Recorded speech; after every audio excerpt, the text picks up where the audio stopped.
हिम्मत है तो मेरे साथ 10 मिनट बैठ के दिखा, मैं पूरे देश को सबूत दे दूंगा ये चारों मुसलमान नहीं है, काफिर है, ठीक, ये हराम के औलाद है और इस्लाम का सबसे बड़ा दुश्मन यही लोग है।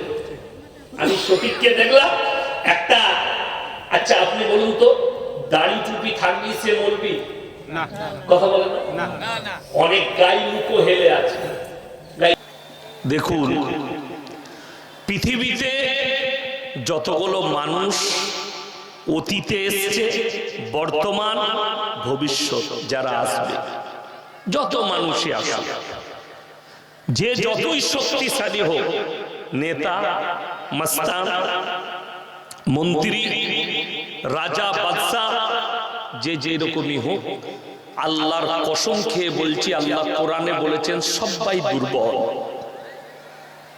ইন্নাল ইনসানা খুলিকা হালুয়া, আমি মানুষকে অসহায় আর দুর্বল সৃষ্টি করেছি, মানুষ সবল নয়। পৃথিবীতে কোরআনে দুজন এমন জালিম বাদশার কথা আছে যাদের কাছে শুধু সামরিক শক্তি ছিল তা নয়, তাদের কাছে শারীরিক শক্তিও ছিল। নাম্বার 1 হচ্ছে ফেরাউন, যার কথা কোরআনে জিকির করা হয়েছে। ফেরাউনের কাছে সামরিক শক্তিও ছিল, শারীরিক শক্তিটাও ছিল। ফেরাউনের কাছে মারাত্মক শক্তি ছিল। এটা আলেম উলামারা বুঝে, যারা হাদিস কোরআনের বিশারক তারা জানে যে কতটা শক্তিশালী ছিল সে শারীরিক দিক দিয়ে। ফেরাউন মিশরের মাটিতে দাঁড়িয়ে এলান করলো তার প্রজাদিকে, আলা রাব্বুকুমুল আলা, আমি তোমাদের রব আর আমি সর্বশ্রেষ্ঠ। আল্লাহ তাআলা এই জালিম বাদশাকে, এ চেয়েছিল মুসা নবীকে মিটিয়ে দেব, আল্লাহ তাআলা এই ফেরাউন এবং তার পুরো লস্কর, তার পুরো সৈন্য সামন্ত যা ছিল সব আল্লাহ তাআলা ধ্বংস করে দিলেন শুধুমাত্র পানির দ্বারা। জোরে বলুন সুবহানাল্লাহ। ফেরাউন আল্লাহ তাকে বেইজ্জতির সঙ্গে মৃত্যু দিলে দাঁড়াতে পারল। আর একজন বাদশার কথা এসেছে, তার নাম হচ্ছে নমরুদ। ইব্রাহিম আলাইহিস সালাতু ওয়াস সালামকে আগুনে নিক্ষেপ করেছে। ইব্রাহিম নবী আল্লাহর কাছে মদদ চাইলেন, আল্লাহ তুমি আমাকে এই জালিমের হাত থেকে হেফাজত করো। আল্লাহ তাআলা কোরআনকে হুকুম দিয়েছিলেন, কোরআনে আছে, আগুনকে হুকুম দিলেন, কুল্লা ইয়া নারু কুনি বারদান ওয়া সালামান আলা ইব্রাহিম, আগুন তুমি ঠান্ডা হও, আমার ইব্রাহিমের একটা পশমকে জ্বালাতে পারবে না। আল্লাহর কসম রিওয়ায়েতে আছে, আগুন আর ইব্রাহিম নবীর একটা পশমকে জ্বালাতে পারেনি। জোরে বলুন সুবহানাল্লাহ। আল্লাহ এই নমরুদকে বেইজ্জতির সঙ্গে মৃত্যু দান করেছিলেন, বেইজ্জতি, জিল্লাত ভরি মৃত্যু। বর্তমান আমরা যারা বেঁচে আছি এই যুগে যতগুলো বাদশা আছে, নেতা আছে, মন্ত্রী আছে, প্রেসিডেন্ট আছে, সব থেকে সুরক্ষায় ঘেরাটোপে থাকে পৃথিবীর দুটো প্রেসিডেন্ট। নাম্বার 1 হচ্ছে আমেরিকার প্রেসিডেন্ট, নাম্বার 2 হচ্ছে রাশিয়ার প্রেসিডেন্ট ভ্লাদিমির পুতিন। এই পুতিনের কাছে যে এরোপ্লেন আছে, ওর এরোপ্লেনটা হচ্ছে একটা বাংকার। বাংকার মানে বুঝেন আপনারা, এই শিক্ষিত ছেলেরা বুঝবে। যুদ্ধে যখন দেশে যুদ্ধ লাগে, প্রত্যেকটা দেশের মন্ত্রীদের জন্য, রাষ্ট্রপতি, নেতাদের জন্য বাংকার তৈরি করা থাকে, যেখানে পরমাণু অ্যাটাক করতে পারবে না, পরমাণু বোম কিছু কাজ আসবে না। এই ভ্লাদিমির পুতিনের এরোপ্লেনটা হচ্ছে একটা বাংকারের মতো। কোন রকমের কোন মিসাইল, কোন গুলি, কোন পরমাণু শক্তি কেউ কাজ করতে পারবে না। দ্বিতীয় নম্বর হচ্ছে আমেরিকার প্রেসিডেন্ট। সে যে গাড়িটাই চাপে, সেই গাড়িটা শুধু গাড়ি নয়, ভয়ঙ্কর এক গাড়ি, যেটা পৃথিবীতে কারোর কাছে নেই, শুধুমাত্র আমেরিকার প্রেসিডেন্টের জন্য তৈরি করা হয়েছে। মিসাইল মারলে লাগবে না, কাঁচেতে যদি 0 পয়েন্ট থেকে গুলি ছোড়া হয়, কাঁচে একটা স্কেচ পড়বে না, গুলি লাগাতো দূরের কথা, স্কেচও পড়বে না, এত দামি কাঁচ, বুলেট প্রুফ। শুধু তাই নয়, গায়ে গাড়িটায় কয়েকটা মিসাইল লেস আছে, কয়েক লাখ গুলি আছে। যে ড্রাইভার আছে, ড্রাইভার গাড়িতে বসে 6 থেকে 7 ঘন্টা যুদ্ধ করতে পারবে। গাড়ির ভেতর থেকে বেরোবার প্রয়োজন নাই, খালি সুইচ টিপবে, চারিদিকে যারা থাকবে তাদেরকে ঝাঁঝরা করবে গুলিতে, মিসাইল ছুড়বে, গুলি ছুড়বে। তারপরও আল্লাহর কসম খেয়ে বলছি, এর থেকেও যদি কোনো দামি সুরক্ষা থাকে সেটাও যদি কেউ নেয়, তারপরও আমার আল্লাহর কাছে দুর্বল। কোথায়? মালাকুল মউত যদি আল্লাহ পাঠায়, কোনো বুলেট প্রুফার কাজে করবে না। জোরে বলুন সুবহানাল্লাহ। তাইলে মানুষ কেউ সবল আছে? আল্লাহর কাছে সব দুর্বল। ইন্নাল ইনসানা খুলিকা হালুয়া, তোমরা আমার কাছে অসহায় আর দুর্বল। একটা মানুষের শক্তিশালী। আল্লাহ কেমন শক্তিশালী? কোরআনে সূরা কাহাফ একবারই শেষ আয়াতের আগের আয়াত, পৃথিবীতে যতগুলো মানুষ দেখছে, আমি, ইনি, উনি, রাজা, বাদশা, একটা মানুষও নিজের প্রশংসা করার ক্ষমতা রাখে। কেউ যদি বলে আমার মতো বক্তা হবে না, জানবেন ওটা মূর্খ বক্তা। কেউ যদি বলে আমার মতো মাস্টার নয়, ওটা মূর্খ মাস্টার। কেউ যদি বলে আমার মতো ডাক্তার নয়, ওটা মূর্খ ডাক্তার। কেউ যদি বলে আমার মতো মৌলবি নয়, ওটা মূর্খ মৌলবি। কেন? নিজের প্রশংসা যে নিজে করে সে মূর্খ। পৃথিবীর একটা মানুষও যোগ্যতা রাখে না যে নিজের প্রশংসা করি। কেন? এখানে আমরা যারা বসে আছি সকলে বলুন, আমরা আমাদের ইচ্ছাই বেঁচে আছি না আল্লাহর দয়ায়? জোরে বলুন সুবহানাল্লাহ। তাহলে আপনাদের কোনো, আপনার আমার কোনো কৃতিত্ব নাই। এখানে যে আমি কথা বলছি এটা আল্লাহর কৃপা। আল্লাহ আমার জুবান দিয়ে বলাচ্ছেন, এখনই যদি বন্ধ করে দেয় আমি স্টপ হয়ে যাই। ঠিক কি না কথা বলে? ওই জন্য আপনারা যারা বসে আছেন, বেঁচে আছেন আল্লাহর কৃপায়, আল্লাহর দয়ায় আল্লাহ আপনাকে বাঁচিয়ে রেখেছে। আপনার কোনো কৃতিত্ব নেই, এটা আপনি মাথায় রাখবেন। আগে চলুন আমার বন্ধুগণ। আল্লাহ তাআলা কোরআনে বললেন, মানুষকে একমাত্র আল্লাহ তাআলা নিজের প্রশংসা করার যোগ্যতা রাখেন।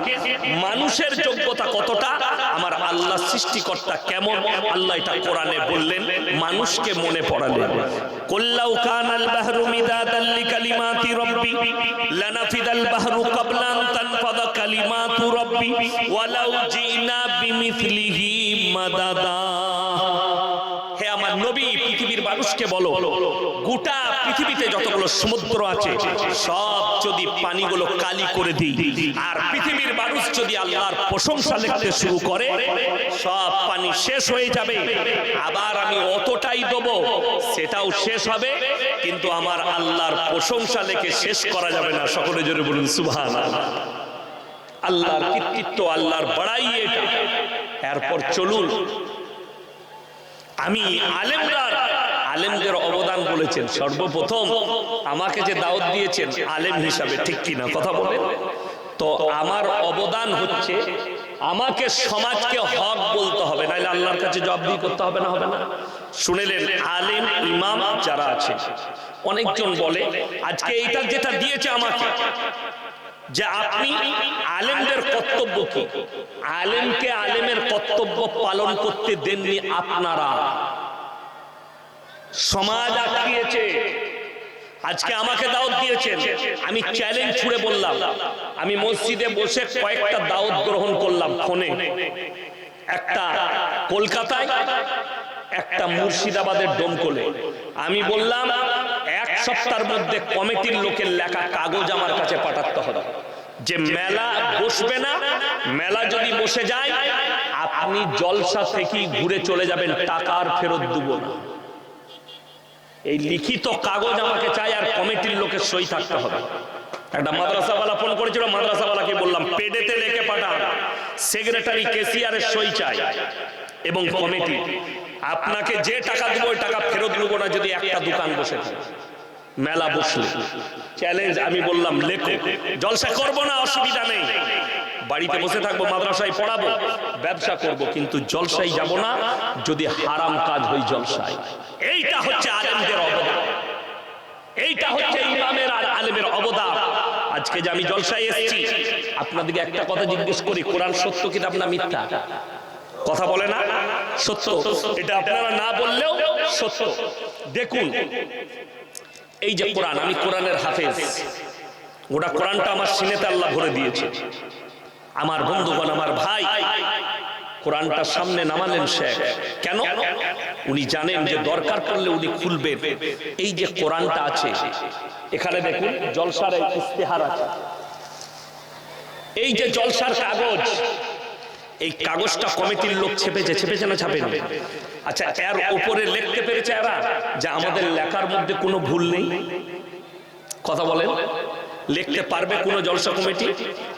যদি বলে যে হ্যাঁ ভুল নেই, আমি এখানে কয়েকটা ভুল বার করে দেবো টাইপের মধ্যে, লেখার মধ্যে, ঠিক কি না? কথা বলে পারবা? বড় বড় আলেম দ্বীনরা, শেখ মুশায়েখরা অনেক কিতাব লিখেছেন। একজন আমার আব্বাজি অনেকগুলো বই লিখেছেন, কিতাব লিখেছেন, কেউ লিখতে পারেনি আমার লেখার মধ্যে ভুল নেই। কিন্তু আল্লাহর কসম, আল্লাহ কোরআনে সূরা বাকারার প্রথমেই লিখেছেন যালিকাল কিতাবু লা রাইবা ফি, আমার এই কোরআনে বিন্দুমাত্র সন্দেহের কোনো অবকাশ নাই। জোরে বলুন সুবহানাল্লাহ। আপনি বলছেন আলেমদের কর্তব্য কি জানেন?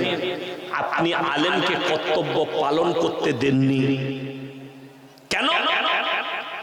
একটা ইমাম যখন ইমামতি করতে আসে, তাকে সমাজের লোক প্রশ্ন করে আপনি কোথা থেকে ফারাগাত করেছেন, ঠিক কি না?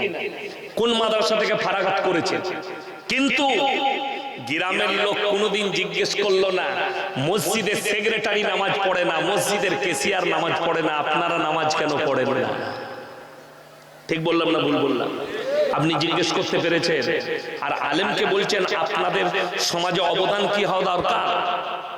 যদি ইমামরাই হচ্ছেন নেতা, অরিজিনাল নেতা যদি কেউ হয়, ওটাই হচ্ছে আলেমরা। কোরআনে আছে আলেমদের সম্পর্কে ইন্নামা ইয়াখশাল্লাহা মিন ইবাদিহিল উলামা। আমার নবী আর পয়গম্বরের পরে সব থেকে বেশি আমাকে রীতিমতো যারা ভয় করে তারা হচ্ছে এই আলেমরা, আলেম সম্প্রদায়। অথচ আজকে আলেমদিকে রাসূলের হাদিস শুনেলেন, সমাজ যখন মূর্খর কাছ থেকে ইলম নিবে, বদ্দিনের কাছ থেকে ইলম নিবে, রাসূলের হাদিস ইলমের থেকে আগে বড় বড় আলেমদিকে আল্লাহ দুনিয়া থেকে তুলে নেবে। এটা আজকে সমাজ ওই কাজটাই করছে। আপনাদিকে বলে যায়, এখানে কমিটির ছেলে কে কে আছেন হাত তুলেন, এই কমিটি কে কে আছেন হাত তুলেন তাড়াতাড়ি, কমিটির লোক কে কে আছেন হাত তুলবেন তাড়াতাড়ি, হাত তুলেন, হাত তুলেন। কমিটি কেউ নাই এখানে? এই যে দুজন, আর কে আছেন তাড়াতাড়ি হাত তুলেন। আপনি আছেন? এই তিনজন, আর কে আছেন হাত তুলেন। কমিটির ছেলে কে কে আছেন হাত তুলেন তাড়াতাড়ি। ইমানদারির সঙ্গে বলছি, 5 ওয়াক্ত নামাজ পড়েন তো? পড়েন না? কি বুঝতে পেরেছেন? আমি যে সে মাল নয়, আমাকে সবাই চিনে, এমনি গাল আমি খাই না। কি বুঝলেন? আমি বাস্তব কথা বলে যাচ্ছি। এই জলসাটা আজকে আমাকে দাওয়াত আর না দেন, প্রতি বছর জলসা করেন, কিন্তু আমি কসম খেয়ে বলতে পারি, যদি মনে করেন বছরে একটা করে জলসা দিচ্ছি, তাবলীগি জলসা, বক্তারা আসে দোয়া দিয়ে যায়, খাওয়াই, আর জলসা করে কোরআন হাদিস শুনিয়ে দিয়ে যায়, আমরা জীবনে নামাজ পড়বো না, জলসার কোনো প্রয়োজন নাই। আমি ইয়াসিন বলে গেলাম। আর যদি নিয়ত হয় আজকে জলসা দিচ্ছি, ফজর থেকে আমাদের আর নামাজ কাজা হবে না, এই জলসা কামিয়াব, আগামীতে যত জলসা করবে কামিয়াব হবে। এইটা হচ্ছে আলেমদের অবদান সমাজে। উলামারা আমরা যদি হক না বলে যেতে পারি, কমিটি আমাকে দেশি মুরগি খাইয়েছে বলে ওরা যা করবে আমি বলবো না, এটা হতে পারে না। আজকে শুনে নেন, ওই জন্য সমাজ গোলমাল হয়েছে। আজকে সমাজে হারাম পরিবর্তন হচ্ছে না, মানুষ হারামটাকে হালাল করে রেখে দিয়েছে। ইমানদারির সঙ্গে বলুন, কোরআন সত্য কিতাব আপনারা বললেন, তাহলে কোরআনকে বিশ্বাস যখন করেন, এই থানাটা কোন থানা? বৈষ্ণবনগর থানা। ইমানদারির সঙ্গে বলুন তো, সুদ খাওয়া হারাম না হালাল? হারাম। তাহলে এই এলাকায় একটাও সুদখোর নাই, কথা বলে আছে না নাই? কোরআনে স্পষ্ট আছে, ওয়াহাল্লাল্লাহুল বাইয়া ওয়া হাররামার রিবা। সুদ তোমাদের জন্য হারাম, ব্যবসাকে হালাল করেছি। যে মুসলমান জেনে শুনে সুদ খাচ্ছে, এ আল্লাহর সঙ্গে যুদ্ধ ঘোষণা করলো না? করলো না? তাহলে সে মুমিন কি করে রইল? আপনি তাকে মুমিন বলছেন। এটা যদি বলতে না পারে, এই মসজিদ কমিটির লোক শোনো, যতগুলো গ্রামে সর্বপ্রথম কাগজে সই করো গ্রামের, গোটা গ্রামের মানুষে যিনি ইমাম আছে ইমাম সাহেবকে সই করে দে গ্রামের 500 লোকে। উনি জুম্মায় খুতবায় দাঁড়িয়ে সুদের ব্যাপারে বলবে, হারাম হালালের ব্যাপারে বলবে, কেউ বাধা দিতে পারবে না। আর আমি চ্যালেঞ্জ দিয়ে বললাম, একজন ইমাম সাহেব জলসা করতে গেলাম, জেলাটা হচ্ছে বীরভূম ডিস্ট্রিক্ট, কামরায় একা পেয়েছে, আমি মসজিদে শুয়েছিলাম, ইমাম সাহেব বেচারা চোখের পানি ফেলালো, বললে জুম্মায় আমি খালি খুতবায় সুদের বয়ান করেছি, গ্রামের 4-5টা মস্তান সুদ খায়, রাতের বেলায় 12টার পরে এসে আমাকে বললে আগামী জুম্মায় যদি এই খুতবা দিয়েছো তোমাকে মার্ডার করব। এটা আমি গল্প বলি নাই, এই রসুলের মেম্বারে বসে আছি যেখানে কোরআন হাদিসের আলোচনা, আমার সামনে কোরআন নামার আছে, সত্য ঘটনা বললাম, কোন থানায় বলবো না কেন? আর আপনি বলছেন আলেমদের অবদান, ইমামরাই হচ্ছে সমাজের নেতা, কিন্তু আজকে তুমি চোরকে নেতা ভেবেছো, মাতালকে নেতা ভেবেছো, গাঁজাখোরকে নেতা করে রেখে দিয়েছো। তুমি একটা গাঁজাখোরকে, একটা জিনাখোরকে নেতা বলে মানো, কিন্তু তোমার মসজিদের ইমামকে যে 5 ওয়াক্তের নামাজ পড়ে, তুমি মরে গেলে তোমার জানাজা পড়বে, তুমি তোমার বাপ মরে গেলে তার জানাজা পড়াবে, তাকে তুমি নেতা হিসেবে মানতে পারো না। তোমার কি করে পরিবর্তন আসতে পারে? কি করে কম পরিবর্তন হবে? আমার ভাই, আমাকে দাওয়াত দিবেন না, আল্লাহর কৃপা আলহামদুলিল্লাহ দেন না, কিন্তু হকটাকে শুনতে শিখুন। আলেম দিকে আল্লাহ তাআলা রাসূলের পরে আখরি নবী জনাবে মুহাম্মদুর রাসূলুল্লাহ, সকলে বলুন সাল্লাল্লাহু আলাইহি সাল্লাম, দুনিয়াতে আর নবী আসবে না, এই নবীর ওয়ারিস হিসাবে এই আলেম দিকে সমাজের কাজ করে যেতে হবে। কিন্তু আপনারা মুখে ট্যাপ লাগিয়েছেন। আজকে আমি কেন বলছি, আমার কিন্তু চাকরি যাবার ভয় নেই।